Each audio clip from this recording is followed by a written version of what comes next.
made my anger truly become alive, sir.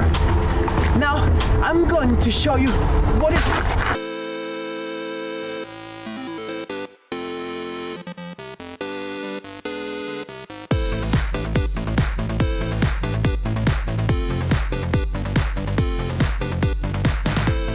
Have you ever craved a game that takes the base design of Hotline Miami, the narrative hopping of a Tarantino film, and the unusual disposition of a Suda51 game, all while injecting itself with a healthy dose of irreverent humor and sweltering Spanish music? Then the Zebra Man might just be the game for you. This is the part where I hold the game up, but I don't have a copy of it. The physical version hasn't come out yet. The Zebra Man is an indie game published by Spanish game studio Zerouno Games and developed by Thunder Zebra. The game centers around the titular character Zebra Man, a mysterious, silent protagonist who is not above tearing through anybody and everybody in his path to freedom, with his only ally seeming to be the just as enigmatic but much more talkative raccoon, who instructs Zebra Man in how to proceed on his journey, usually via these cassette tapes.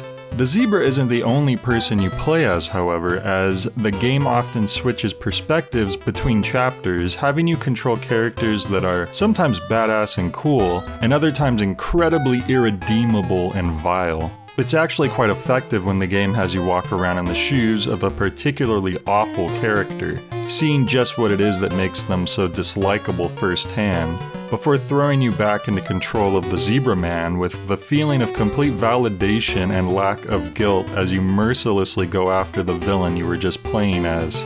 Speaking of playing, just one look at the gameplay and you can see exactly why Hotline Miami was the first point of comparison I made, with its top-down perspective and brutal pixelated violence. However, to simply call Zebra Man a Hotline Miami clone would be a disservice, and honestly wouldn't even be accurate. While the synthwave Killing Spree title is clearly a major influence, Zebra Man does a great job taking itself into a completely different direction, both aesthetically and structurally. While Hotline takes on a colorful 80s drug-induced visual style, Zebra Man goes for an almost detective noir black and white, with splatterings of red and occasionally other colors here and there. This not only helps give the game an artistic flourish, but the colors cleverly highlight important objects and characters on the screen. I would also really regret if I didn't mention the wonderful use of lighting the game features throughout, which is a level of detail you don't often see in a retro-styled game like this. When it comes to the gameplay, Zebra Man is a bit hardier than your average Hotline Miami protagonist, with the ability to take 3 points of damage before dying instead of the expected one shot and you're dead rule. He also has the ability to find health pickups throughout his levels, but to balance out these strengths, Zebra Man is unable to use projectile weapons, doing most of his killing with his bare hands, and sometimes with his trusty chainsaw.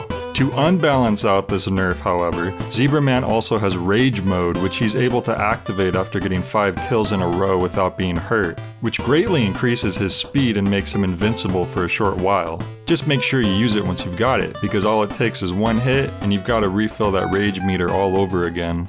I think another important thing to mention for people coming into this game expecting it to be a lot like Hotline Miami is that aside from the gameplay differences, the structure of the game is even more its own thing. Hotline Miami certainly has a very layered story with multiple interwoven narratives and interesting characters, but I think most would agree that the highlight of the game is the challenging levels themselves. A huge part of what makes Hotline so satisfying is slowly feeling out the many challenging gameplay segments that see you dying over and over again before you're actually able to progress. Both Hotline Miami 1 and 2 are filled with plenty of these harshly difficult levels, forcing you to learn and master each of them, which eventually leads to a satisfying victory.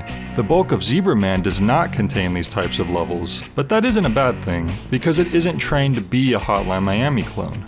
Instead of having a bunch of challenging gameplay segments, the game opts to instead focus on giving the player an interesting and unique experience. A lot of the game's chapters place priority on having you walk around and talk with other characters, or perform non-lethal tasks that further the game's plot. The game does have a degree of challenge, however, in the places where you are massacring enemies, so you still get your fill of that. And there is one section towards the end where the game most resembles Hotline Miami, both in the difficulty and gameplay, for those of you that really can't live without it. Without going into too much detail, as not to spoil the experience for new players, I think people who are into the works of Grasshopper Manufacturer and Suda51 will especially appreciate what this game is going for. Much like your average Suda game, the story here feels like someone took the subconscious musings of a madman and somehow Frankensteined them together in a way that should feel more disjointed than it is. And your curiosity to see what happens next overrides any confusion you might have. You get the sense that there really is a concrete narrative going on, but whether because of budget constraints or artistic vision, probably both, it's as if you're only accessing every other chapter in a complete book. The game actually makes reference to this when the character Raccoon, who seems to be a self-insert of the lead dev, laments that his chapter has been cut from the game. And sure enough, it skips you right to the next one. Speaking of the lead developer, his YouTube channel actually shows off an array of short films that he made prior to Zebraman, including a few interesting ones that actually feature characters from the game several years before it was ever made. Ebony Boombox, in particular, feels like an early template for the overall story of Zebraman, including seemingly random moments in the game that were actually taken straight from this live-action feature. From the short films to the prequel mini-comic to the Steam page description itself, the world of Thunder Zebra seems to span across the multimedia universe in a way that gives you lots of extra research to do if you're keen on that sort of thing. In the way of shortcomings, I can't say that there was a whole lot of issues I ran into while playing the game. There was only a single time I glitched while in rage mode in such a way that I got stuck and had to reset the level, but the checkpoints are pretty plentiful, so it wasn't too big of a deal.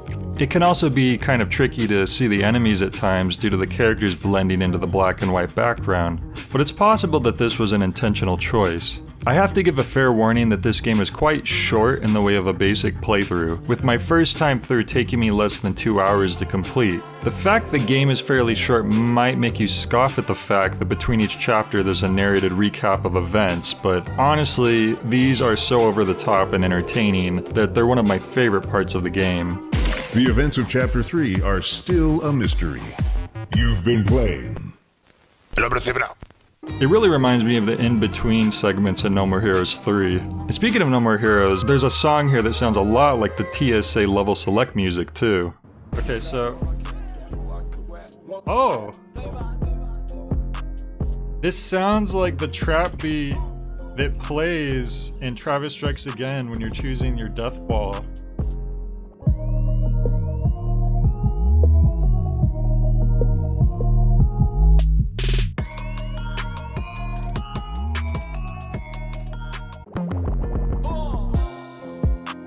That's awesome.